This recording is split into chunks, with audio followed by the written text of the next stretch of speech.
تاہم اس وقت تحریک انصاف کے وکلاء کی جانب سے چالان کی کاپیاں فراہم نہ کرنے کا اعتراض اٹھایا گیا تھا، جس کے بعد فرد جرم کی تاریخ آج یعنی کہ 23 اکتوبر مقرر کی گئی تھی اور اب فرد جرم عائد کر دی گئی ہے چیئرمین پی ٹی آئی اور شاہ محمود قریشی پر۔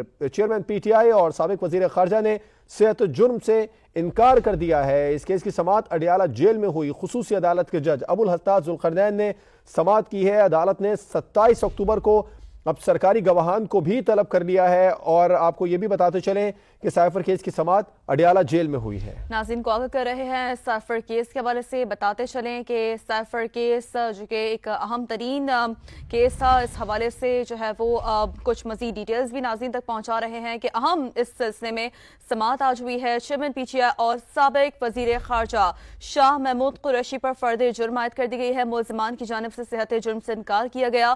سائفر کیس کی سماعت خصوصی عدالت کے جج ابو الحطاط ذوالقرنین کی جانب سے اڈیالہ جیل میں ہی کی گئی ہے، اور عدالت نے 27 اکتوبر کو سرکاری گواہان کو بھی طلب کر لیا ہے۔ تو اس کیس پر اہم سماعت ہوئی ہے۔ سماعت کا احوال کیا رہا، کیا ڈیولپمنٹ ہوئی ہے، سماع کے ناظرین تک ہم پہنچا رہے ہیں۔ سائفر کا یہ کیس ہے جس میں چیئرمین پی ٹی آئی اور سابق وزیر خارجہ شاہ محمود قریشی پر فرد جرم عائد کر دی گئی ہے۔ ملزمان کی جانب سے صحت جرم سے انکار کر دیا گیا ہے۔ اسی پر مزید بات کریں گے، تجزیہکار منیف فاروق صاحب میں جوائن کر چکے ہیں۔ منیف فاروق صاحب، کیسے دیکھتے ہیں آپ؟ صحت جرم سے انکار کیا گیا ہے، فرد جرم عائد کر دی گئی ہے، سمجھتے ہیں اب نیکسٹ فورم پر چیلنج کیا جا سکتا ہے پاکستان تحریک انصاف کی جانب سے؟ دیکھیے، ابھی تو یہ ٹرائل کا باقاعدہ طور پر اس طرح آغاز ہوا ہے۔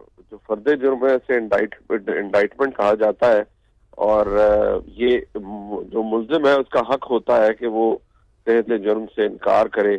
اب کیونکہ فرد جرم عائد کر دی گئی ہے تو جو بھی گواہان پروسیکیوشن کی جانب سے پیش کیے جائیں گے، یعنی ایف آئی اے کی جانب سے اور اس جے آئی ٹی کی جانب سے، ان کے اوپر عمران خان صاحب کے وکلاء جرا کریں گے، جسے کراس ایگزامینیشن کہتے ہیں۔ اس کے بعد عمران خان صاحب کے جو طرف سے اگر کوئی گواہان پیش کیے جائیں گے تو ان پر پروسیکیوشن کے جو وکلاء ہیں وہ جرا کریں گے۔ یہ سلسلہ ابھی تو چلے گا، ٹرائل رک نہیں سکتا، اور نہ ہی فرد جرم کو اس طرح سے اس کے اوپر کسی بڑی عدالت میں جایا جا سکتا ہے، کیونکہ انڈائٹمنٹ کنوکشن یا سزا نہیں ہے۔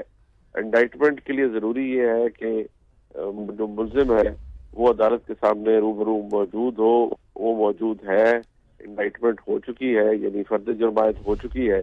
اب اگلا مرحلہ یہ ہے کہ جو وکلاء کی بحث ہے اور جو گواہان ہیں جو کہ پیش کیے جائیں گے، ایک لمبی لسٹ ہے، اس میں اعظم خان صاحب بھی ہیں۔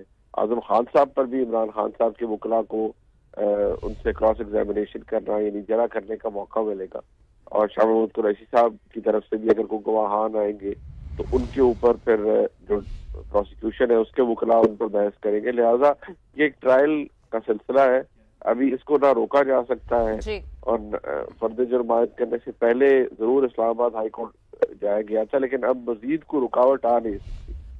صحیح، ٹرائل کا سلسلہ ہے اور اگلا مرحلہ گواہان کی پیشی کا ہے۔ بہت شکریہ منیف فاروق صاحب، اپنا انالیسس سماع کے ناظرین کے سامنے رکھ رہے تھے۔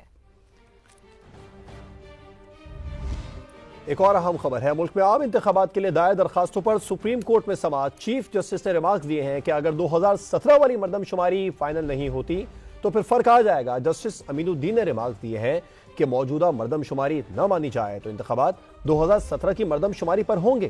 سماعت کا مزید احوال بھی ناظرین تک پہنچا رہے ہیں، اس حوالے سے ناظرین کو اپڈیٹ کر رہے ہیں۔ بڑی خبر ہے اس حوالے سے، ملک میں عام انتخابات کے لیے دائر درخواستوں پر سپریم کورٹ میں سماعت کے حوالے سے ناظرین کو بتا رہے ہیں۔ چیف جسٹس نے ریمارکس دیے کہ اگر 2017 والی مردم شماری فائنل نہیں ہوئی تو پھر فرق آ جائے گا۔ جسٹس امین الدین نے ریمارکس دیے کہ موجودہ مردم شماری نہ مانی جائے تو انتخابات 2017 کی مردم شماری پر ہی ہوں گے۔ اہم خبر ہے، عام انتخابات کے حوالے سے یہ بڑی ڈیولپمنٹ سامنے آ رہی ہے۔ کہا یہ جا رہا ہے کہ دائر درخواستوں پر سپریم کورٹ میں سماعت ہوئی ہے۔ چیف جسٹس نے ریمارکس دیے ہیں کہ اگر 2017 والی مردم شماری فائنل نہیں ہوئی ہے تو پھر فرق آ جائے گا۔ جسٹس امین الدین نے ریمارکس دیے کہ موجودہ مردم شماری نہ مانی جائے تو انتخابات 2017 کی مردم شماری پر ہی ہوں گے۔ ملک میں عام انتخابات کے لیے دائر درخواستوں پر سپریم کورٹ کی جانب سے آج سماعت کی گئی، اور ایسے میں ریمارکس یہ سامنے آئے ہیں کہ اگر 2017 والی مردم شماری فائنل نہیں ہوئی